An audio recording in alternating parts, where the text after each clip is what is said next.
আমার বোন গোটাকে ববের মারা মরছে আমার বোন বুঝ চলছে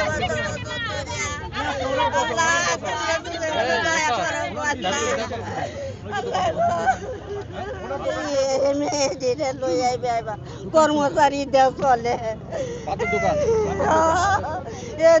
দেওয়া মাথার পানি ডাললে বললে তো এই দোকানটাতে চলছে এই দোকানটাতে খাইছে আর কি নুকিয়া ব্যবসা নাই আল্লাহ 18 বছর ধরে এবার চলতেছে খাইতেছে কত ভাঙ্গা আইছে তো ভাঙছে না অনক জীবনের লাগিয়ে মরা আল্লাহ আমার পুতের আপন আল্লাহ তুমি দুধরে দয়া করো তো আল্লাহ তোমরা তারা দয়ার মালিক কেউ নাই আপনারা এখন ব্যবস্থা করেন, আপনারা মিডিয়া সমাজ আছেন, আপনারা মিডিয়া সমাজ